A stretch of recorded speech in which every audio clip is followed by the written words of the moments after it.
Hey, welcome back. Here, let's talk about the third important thing we found in the economic development of Taiwan and South Korea. And this point is the managed exchange rate and trade policies. Okay? When we look at Taiwan and South Korea, even today, we find that both economies are heavily dependent upon their exports. This is partially because their domestic market is relatively small, okay, and it's also because they are pretty good in terms of export certain goods and services. Okay? And we found that both economies used their exchange rate and trade policy tools a lot to promote their economic development, or more specifically, exports. Okay? And so this is, in economics, it's called export-led growth. Okay? So it's kind of, they promote their export industries in the first place, and then later there's kind of the spillover effect. So it helps, promote other sectors or industries, because the export sectors may lead a lot of, suppliers, right? They would also buy, the parts or raw materials on the global market. So a booming export sector could help the rest of the economy to be more developed, okay, to experience a higher growth.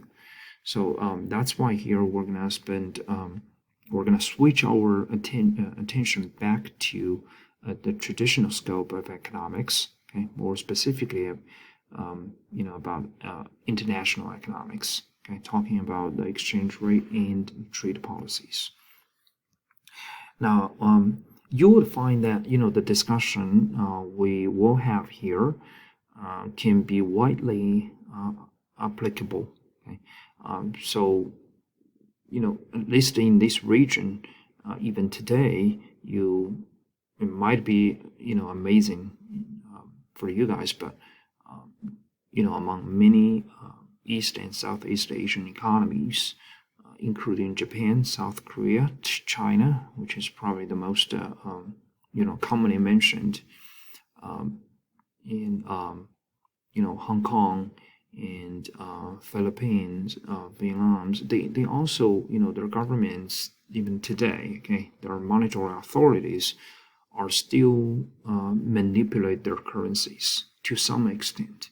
Okay, though as I mentioned, China is probably the only one that's very commonly mentioned or accused, okay, by the politicians in the West. Okay, but actually many of these Asian economies are doing the same thing. Okay, but probably there are some differences in terms of the degree. Okay, they manipulate their currencies. All right, to have a solid understanding of these policies, we have to talk about the exchange rate policies in the first place. Okay, and basically there are two categories: overvaluation and undervaluation. Okay, now to talk about these, we also need to clarify the concept of exchange rate. Okay, the exchange rate means the purchasing power between the two currencies. Okay, and it can be expressed in two ways. For example, I just Googled, as of now, $1 can exchange 28.5 new Taiwanese dollar. That's the domestic currency in Taiwan. Okay, so this is one way you can see this. $1 is equivalent of 28.5 new Taiwanese dollar. Or you can go the other way around, right? You could say one new Taiwanese dollar is equivalent of 0.035 US dollars. Okay? In other words, you could express, the purchasing power of domestic currency as the units of the foreign currency. Or you can express the relative purchasing power of foreign currency as the units of domestic currency. Okay? These two are exactly the same. Okay? It's most of the time it could cause some confusions. Okay? So again, when you look at the exchange rate numbers, the first thing you got to make sure is this is a what versus what. Okay? In other words, it's units of domestic currency per foreign one or units of foreign currency per domestic one. Okay? Make sure you understand that before you do more calculation or draw any conclusions. Another misconception among the general public is when they see these numbers. For example, $1 can exchange 28.5 new Taiwanese dollars. Then they will jump to the conclusion that, well, the US dollar is pretty strong and new Taiwanese dollar is weak. That is dead wrong. Okay, that is dead wrong. When we say a currency is strong or weak, we would say, the US dollar becomes stronger or new Taiwanese dollar becomes weaker. In other words, we focused upon the movement, the change in the value of the currency relative to the other. We could not draw that conclusion on the absolute level of the units here. Okay? In other words, you cannot say, because $1 can exchange more new Taiwanese dollars, so the US dollar is stronger. Again, that's wrong. Okay? Now, when I say a movement or a change, that definitely means either overvaluation or undervaluation. So if we said that, for example, overvaluation, okay, oftentimes people also say appreciation.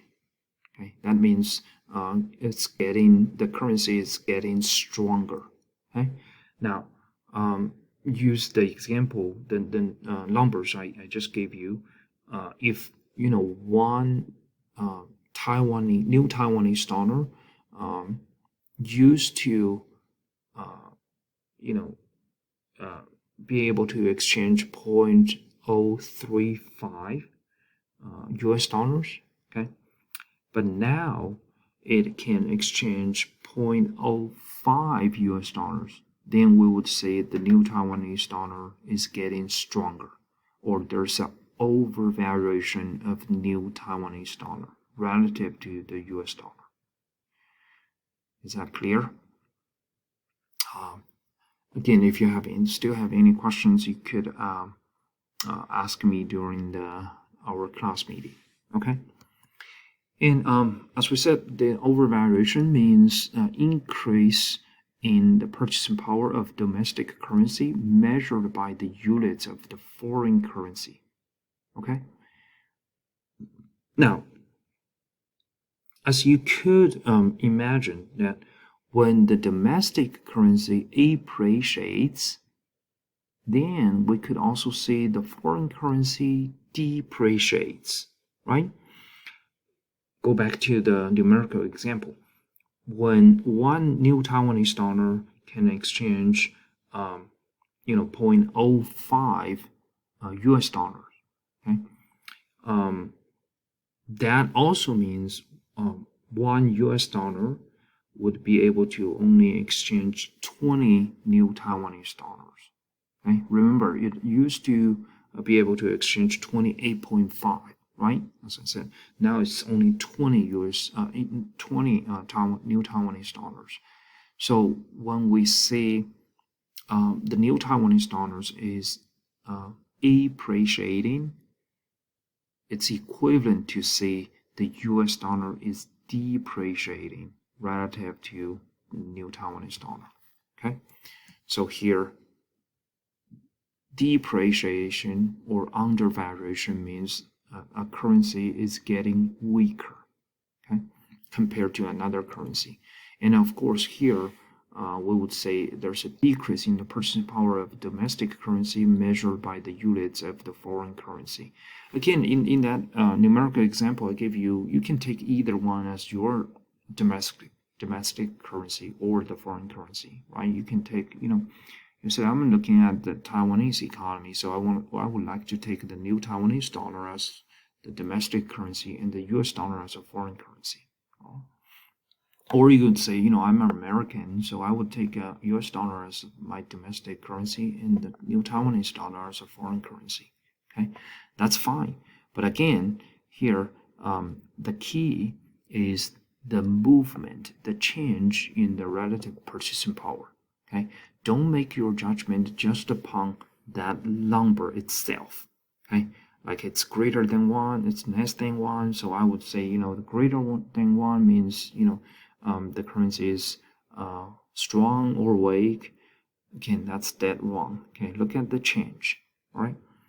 And here, I give you the numerical example on the worksheet number 9, which is available on our Moodle site. Please go ahead and finish that one. Okay, so I think it's better for us to discuss, the exchange rate policies, after we go through this numerical example.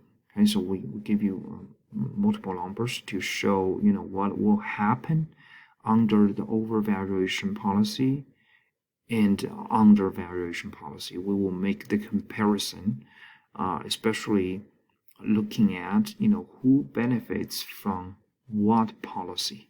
Okay, so when a government overvalues its currencies, who would be the winners and the losers?